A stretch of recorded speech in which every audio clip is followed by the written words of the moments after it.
Hi friends, VK Kannada logs ಚಾನಲ್ಗೆ ನಿಮ್ಮೆಲ್ಲರಿಗೂ ಸ್ವಾಗತ. ಸೊ ಎಲ್ಲರೂ ಚೆನ್ನಾಗಿದ್ದೀರಂತ ಭಾವಿಸ್ತಾ ಈ ಒಂದು ರೆಸಿಪಿಯನ್ನು ನಿಮ್ಮ ಜೊತೆ ನಾನು ಶೇರ್ ಮಾಡ್ತಾ ಇದ್ದೇನೆ. ಇದು ಬಂದುಬಿಟ್ಟು ನಾನು ಮನೆಯಲ್ಲೇ ಮೊಳಕೆ ಕಟ್ಟಿ ಮಾಡಿರುವಂಥ ಹೆಸರು ಕಾಳು ಪಲ್ಯ.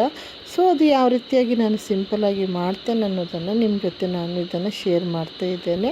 ಸೊ ಇದು ಹೆಸರು ಕಾಳನ್ನು ಒಂದು ದಿನ ಫುಲ್ಲು ನೀರಲ್ಲಿ ನೆನೆ ಹಾಕಿ ಇಟ್ಕೊಳ್ಬೇಕು.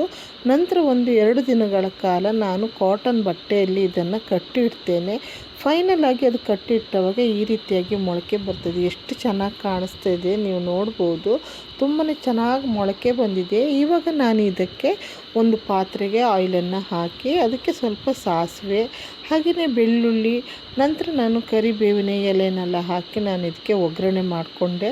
ಹಾಗೆಯೇ ಇದು ಒಗ್ಗರಣೆ ಮಾಡ್ಕೊಂಡ ನಂತರ ಒಂದು ದೊಡ್ಡ ಮೀಡಿಯಮ್ ಸೈಜಿನ ಈರುಳ್ಳಿಯನ್ನು ಕೂಡ ನಾನು ಕಟ್ ಮಾಡಿ ಇದಕ್ಕೆ ಹಾಕ್ಕೊಂಡು ಇದು ಸ್ವಲ್ಪ ಬ್ರೌನ್ ಕಲರ್ ಬರುವ ತನಕ ನಾನು ಇದನ್ನು ಫ್ರೈ ಮಾಡ್ಕೊಳ್ತೇನೆ.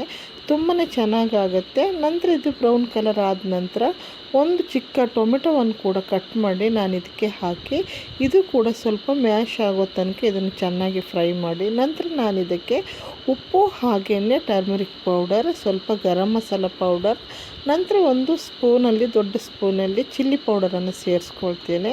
ಚಿಲ್ಲಿ ಪೌಡರ್ ಸ್ವಲ್ಪ ಜಾಸ್ತಿನೇ ಸೇರಿಸ್ಕೊಳ್ಬೇಕು, ಯಾಕಂದರೆ ಸ್ವಲ್ಪ ಖಾರ ಇದ್ದರೆ ಚೆನ್ನಾಗಾಗುತ್ತೆ. ಹಾಗೆಯೇ ಇವಾಗ ಇದೆಲ್ಲವನ್ನು ಕೂಡ ನಾನು ಎಣ್ಣೆ ತೇಲಿ ಬರೋ ತನಕ ಚೆನ್ನಾಗಿ ಇದನ್ನು ನಾನು ಫ್ರೈ ಮಾಡ್ಕೊಳ್ತೇನೆ. ಫ್ರೈ ಮಾಡ್ಕೊಂಡು ನಂತರ ಇವಾಗ ಸ್ವಲ್ಪ ವಾಶ್ ಮಾಡಿ ಇಟ್ಕೊಂಡಂಥ ಈ ಮೊಳಕೆ ಕಾಳು ಕಟ್ಟಿದಂತೆ ಹೆಸರು ಕಾಳನ್ನು ಕೂಡ ನಾನು ಈ ಮಸಾಲೆಗೆ ಹಾಕಿ ಚೆನ್ನಾಗಿ ನಾನು ಇದನ್ನು ಫ್ರೈ ಮಾಡ್ಕೊಳ್ತೇನೆ.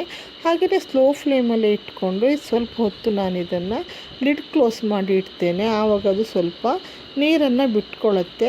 ಸೊ ಅದು ನೀರು ಬಿಟ್ಕೊಂಡ ನಂತರ ನಾನಿಲ್ಲಿ ಒಂದು ಅರ್ಧ ಗ್ಲಾಸ್ ಆಗುವಷ್ಟು ನೀರನ್ನು ಕೂಡ ನಾನು ಇದಕ್ಕೆ ಸೇರಿಸ್ಕೊಳ್ತೇನೆ. ನೀರನ್ನು ಸೇರಿಸ್ಕೊಂಡು ಬೇಯಿಸ್ಕೊಳ್ಳೋದ್ರಿಂದ ಇನ್ನೂ ಚೆನ್ನಾಗಿ ಬೇಯುತ್ತೆ. ಸ್ಲೋ ಫ್ಲೇಮಲ್ಲಿ ನಾನು ಇದನ್ನು ಬೇಯಿಸ್ಕೊಳ್ತಾ ಇದ್ದೇನೆ. ಹಾಗೆಯೇ ಇವಾಗ ಮತ್ತೆ ಲಿಡ್ ಕ್ಲೋಸ್ ಮಾಡಿ ಇಟ್ಟು ಒಂದು ಸ್ವಲ್ಪ ಹೊತ್ತಾದ ನಂತರ ಇವಾಗ ಇದು ಆಗಿದೆ. ಈ ಟೈಮಲ್ಲಿ ಸ್ವಲ್ಪ ನೀರಿರುವಾಗ ನಾನು ಇದಕ್ಕೆ ತುರಿದಿಟ್ಕೊಂಡಂಥ ತೆಂಗಿನ ತುರಿಯನ್ನು ಒಂದು ಹಿಡಿ ಹಾಕುವಷ್ಟು ಹಾಕ್ಕೊಂಡು ಮತ್ತು ಸ್ಲೋ ಫ್ಲೇಮಲ್ಲಿ ಇದನ್ನು ಒಂದು ಸ್ವಲ್ಪ ಹೊತ್ತು ನಾನು ಇದನ್ನು ಮಿಕ್ಸ್ ಮಾಡ್ಕೊಳ್ತೇನೆ. ಹಾಗೆಯೇ ಇದು ಮಿಕ್ಸ್ ಮಾಡ್ಕೊಂಡ ನಂತರ ಇದು ತುಂಬಾ ಚೆನ್ನಾಗಿ ಆಗುತ್ತೆ. ಈಗ ಫೈನಲ್ ಆಗಿ ಈ ರೀತಿಯಾಗಿ ನಿಮಗೆ ಕಾಣಿಸುತ್ತೆ. ಸೊ ನೀವು ನೋಡ್ಬೋದು ಎಷ್ಟು ಚೆನ್ನಾಗಿ ಬಂದಿದೆ ಅಂತ.